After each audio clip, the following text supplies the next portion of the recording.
UAC y el Centro de Investigación Interdisciplinaria de la Facultad de Filosofía presentan Tiempo y Memoria con Cecilia Figueroa. Comenzamos. Buenas tardes, bienvenidos a una emisión más de este programa.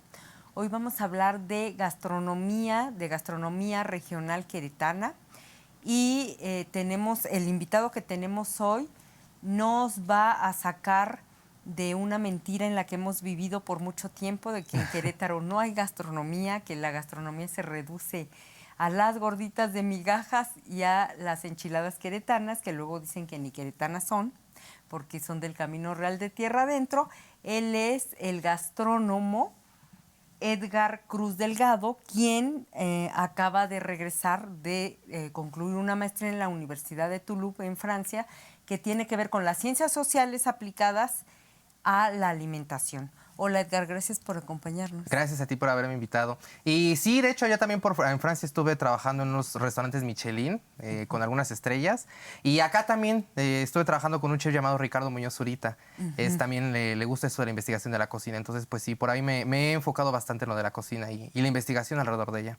Y yo te decía que, revisando tu investigación, que fue acreedora a la mejor tesis, más bien se llama Premio a la Mejor Tesis de Ciencias Sociales y Humanidades que otorga la Facultad de Filosofía de la UAC.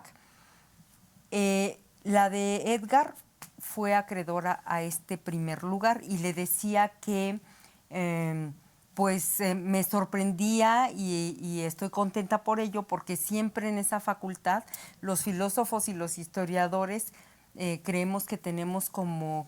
¿Qué será el privilegio, ¿no?, de ser los investigadores, y de repente llega Edgar y nos sorprende haciendo etnografía, investigación en archivos, con una pluma muy amena, entrañable, y que empieza, nos robas el corazón desde la primera línea, Edgar, cuando dices, pues yo amo la cocina gracias a mis abuelas.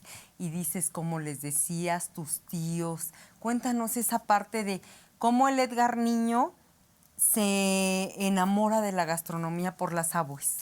Sí, yo digo que me defino como un cocinero del centro que se enamoró del sur y se fue para el norte. ¿Por qué? Porque precisamente mi abuela, mi tita Polita, que viene de Puebla, ella es una cocinera tradicional de un montón de guisados se echa, guanzontles, moles, pipianes. Y de la otra parte de mi familia, mi abucami, ella viene de Tlaxcala. Pero ella, desde que llegó a la Ciudad de México, porque las dos radicaban en la Ciudad de México, desde muy temprano se metió a trabajar en restaurantes, en cafeterías. Entonces, eran como dos tipos de cocina, que ahora entiendo que existen muchos tipos de cocina. Hay muchas divisiones, pero la suya era como una cocina más doméstica, más práctica. Entonces, yo crezco entre estos dos universos, entre la cocina de pueblo, de tradicional, de rancho, casi de parte de mi tita Polita, y la parte doméstica de mi abucamila. Y de hecho, yo he estado como rodeado de la cocina y en general como de ese contacto con la cultura mexicana desde todas partes. Mi abuelo es mezcalero, mi abuelo, él no es de Oaxaca, pero mucho tiempo estuvo trabajando allá. Y de parte de mis papás se dedicaban al turismo. Entonces siempre de pequeño me llevaban que al sur, que a conocer Chiapas, que Veracruz, a todos lados.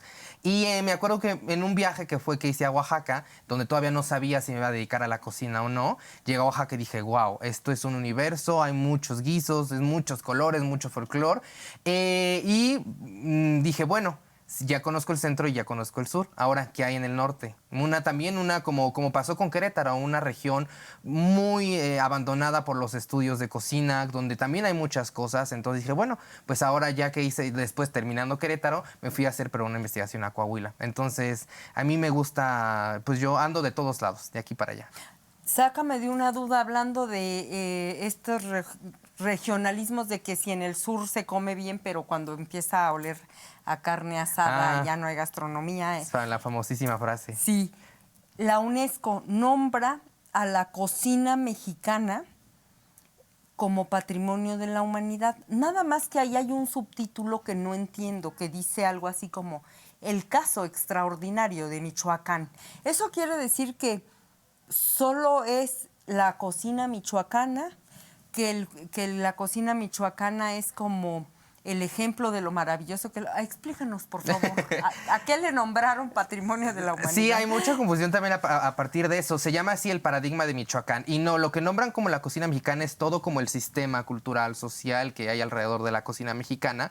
La interacción de los pueblos con nuestros ingredientes, con nuestras recetas, pero nombran a toda, o sea, como todo ese bagaje cultural alrededor de la cocina mexicana. Y la UNESCO cada vez que nombra alguna, en este caso un bien cultural, inmaterial, como que designa un modelo de conservación. Y es por eso que se llama el paradigma de Michoacán, porque el gobierno de Michoacán fue de los primeros en empezar a hacer estos festivales, estas organizaciones de cocineras tradicionales de Michoacán. Entonces la UNESCO toma ese modelo para poder exportarlo a otros estados, a otras regiones, para conservar la cocina. Pero no solamente es la de Michoacán, tomaron ese modelo como modelo para poder replicarlo en otras regiones de México, pero es toda la cocina mexicana. Ok. Y regresando ya a tu tesis, aterrizando en tu tesis, se llama tu investigación Las cocinas regionales de Querétaro. Y entonces ahí en primer lugar...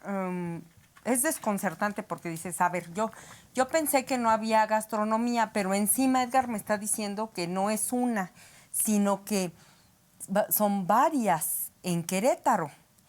Háblanos de este proceso, porque en la tesis, recuperando otros autores, dices que pues la cocina nacional es una falacia, ¿no? O sea, eso no puede existir. Lo que existen son las regionales. Pero más aún, tú dices, en Querétaro no existe la regional queretana, sino 3 regionales queretanas. ¿Nos puedes hablar de por qué las clasificas así? Sí, claro. Efectivamente, ya desde el concepto que pensamos que existe una cocina mexicana, ya eso no es verdad. En México existen muchas culturas, muchos grupos, muchas partes que históricamente se desarrollaron distinto. Y bueno, hay que empezar que la cocina mexicana, para dividirla por regiones, para empezar, ya es un problema. No hay hasta la fecha un estudio que digas, este es como una propuesta, porque es algo que varios autores se han tratado de hacer, pero todavía no se llega a ningún consenso. Y en el caso de Querétaro hay que tomar en cuenta que para que una cocina, la cocina es un reflejo de la cultura, eso no se puede negar. Y por lo tanto, eso significa que existen cocinas que se construyen dependiendo a su contexto histórico, a la biodiversidad, a los ecosistemas que existen en esa región y obviamente también a las sociedades y los pueblos que habitan en ellos. Entonces, en Querétaro yo propongo que existen 3 porque en primera tenemos la parte del Bajío queretano, que también, también es otra cosa. Las cocinas regionales no corresponden a las divisiones territoriales gubernamentales, en este caso de los estados.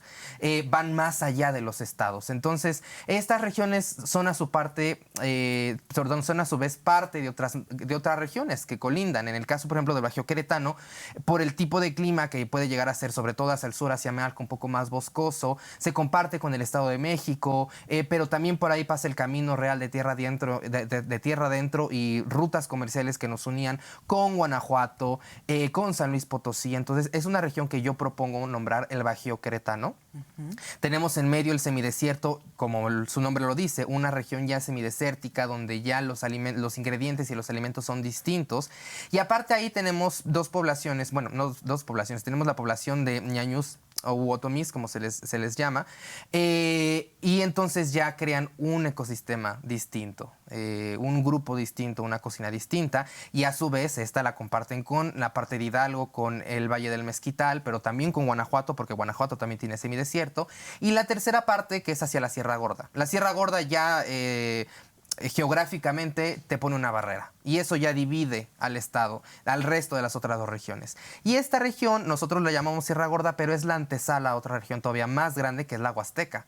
La Huasteca, que también es Huasteca Potosina, Huasteca Poblana, Huasteca Veracruzana. Entonces, es por eso que yo propongo estas tres grandes regiones. No obstante, y lo platico en el libro, si nos ponemos un poco más meticulosos, vamos a ver que existen microrregiones dentro de estas grandes regiones. ¿Por qué? Porque los pames que habitan en Jalpan tienen una manera especial de comer, los ñañús que les acabo de comentar, Amialco, la etnia, los grupos originarios que también habitan ahí tienen una manera peculiar de comer.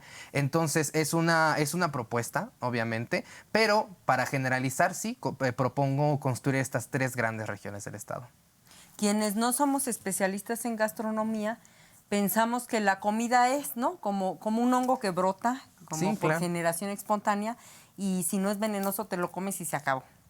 Pero tú en esta investigación dices que no, que es eminentemente cultural, pero también responde a cuestiones geográficas y en ese sentido climatológicas, incluso a cosmogonías, porque tú dedicas un apartado de tu tesis a hablar de en los rituales y en las ceremonias religiosas cómo se comen ciertos alimentos. Entonces es muy complejo. Haces, repito, trabajo de etnografía, es decir, vas a los lugares, no le crees solo a los libros Claro. ni a lo que...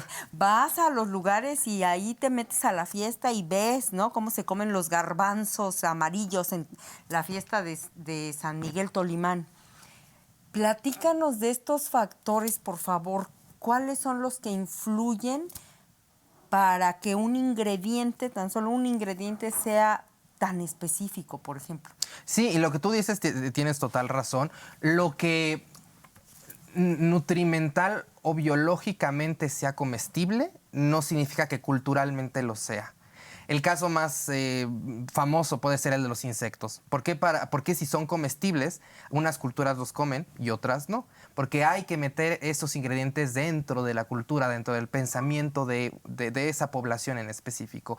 Y lo que pasa con las fiestas, por ejemplo, es que por cuestiones de modernización, de la industrialización, por cuestiones sociales, hay veces que algunos alimentos o algunos ingredientes en especial se han comenzado a dejar de usar, han caído en desuso.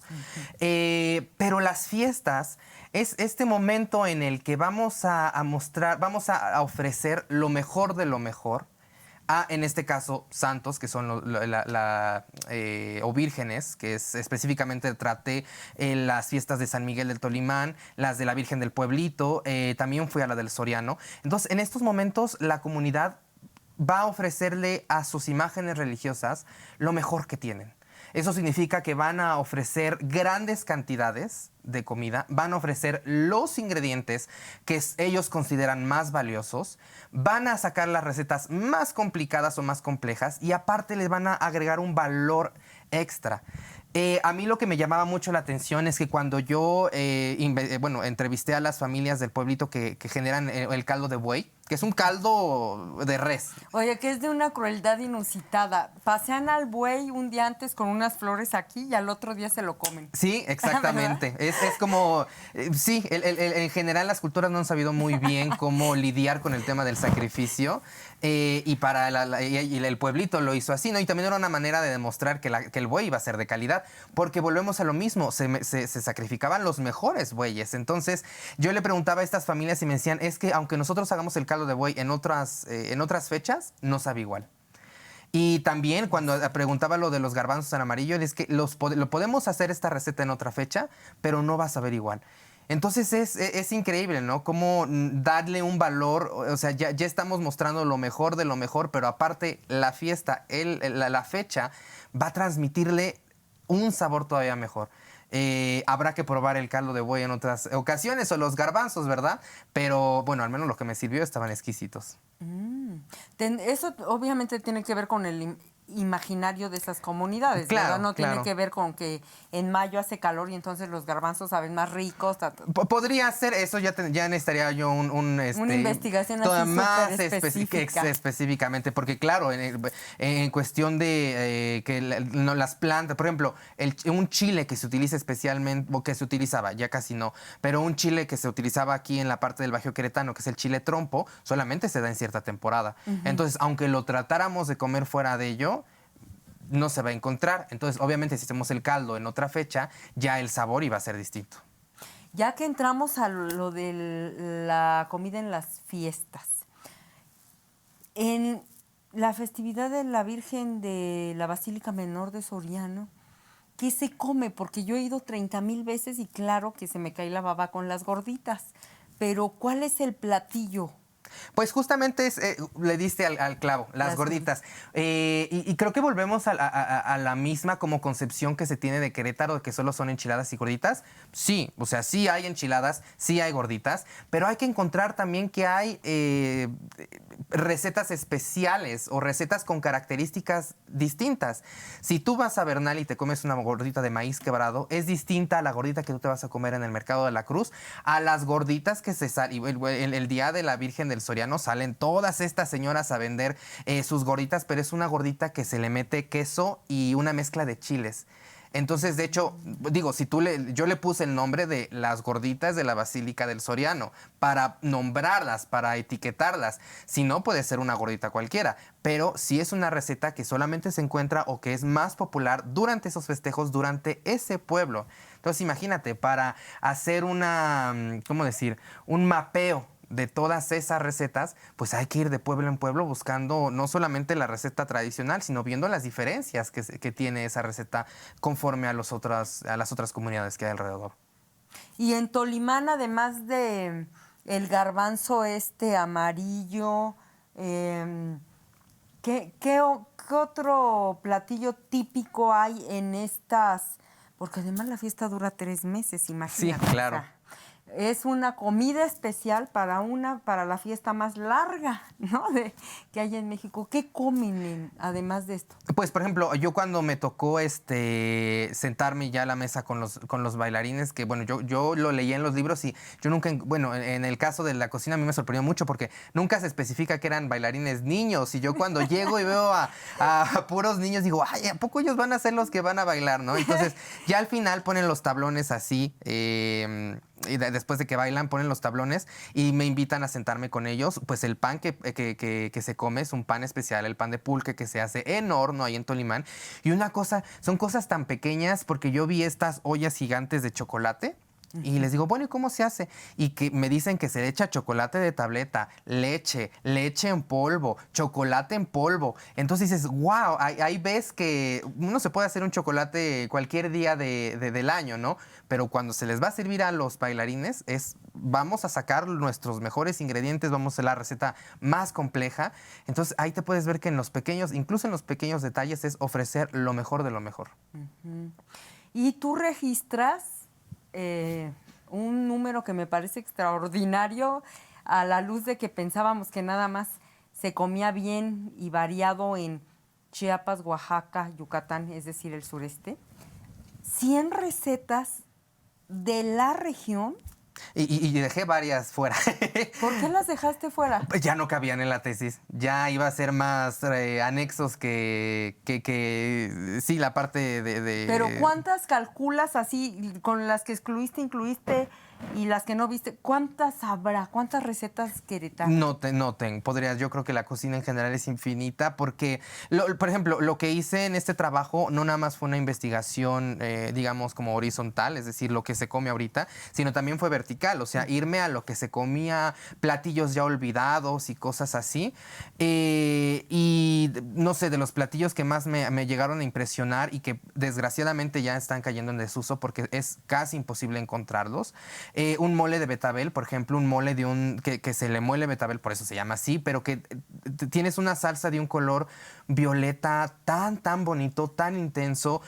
Hubo recetas, por ejemplo, que se llama así, el lomo que se hizo cuando se trajo el agua a la ciudad, que es un lomo que se hizo cuando se terminan las fiestas bueno, que se construyen los arcos, se finalizan, y se sirve eso. ¿Conoces la receta del faldón, de la casa del faldón? Que es una casa aquí, que hubo una discusión entre un duque que le arranca el faldón a la persona. Se crea una leyenda, que es la casa del faldón, que está aquí cerca del centro de Querétaro, bueno, del otro lado del río. Hay una receta que se sirvió específicamente para festejar que se había ganado el caso.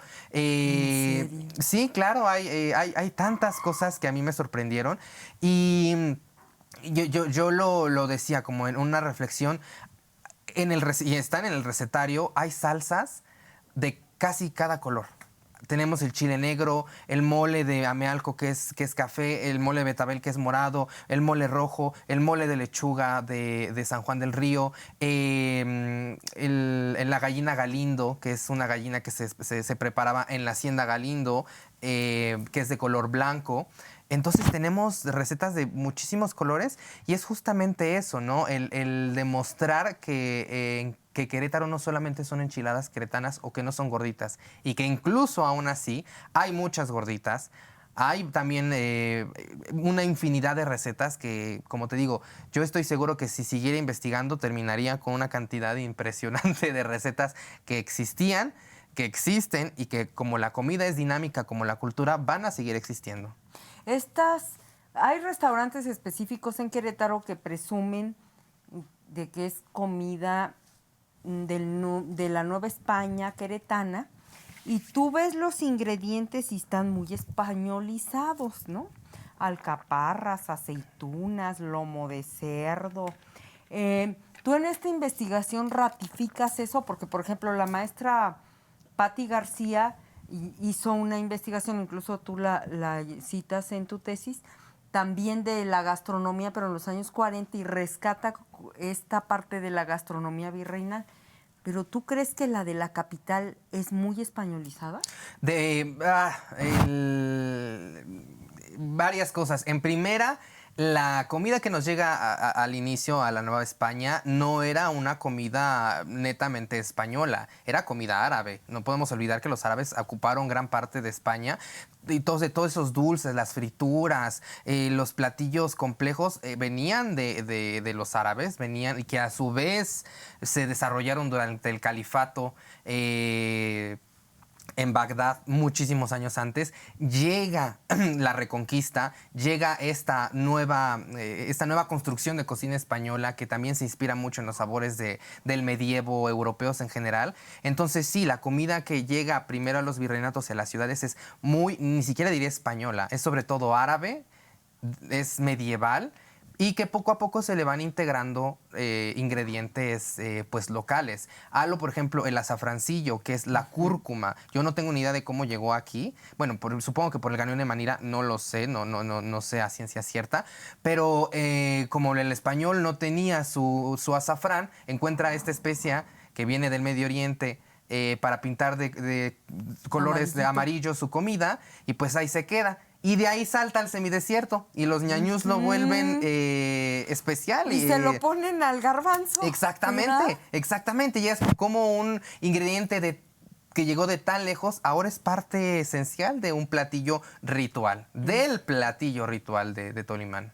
Si tú dices comida árabe, califato, Bagdad, España medieval, eso ya se me hace de una complejidad impresionante. Pienso en la arquitectura, en la cultura.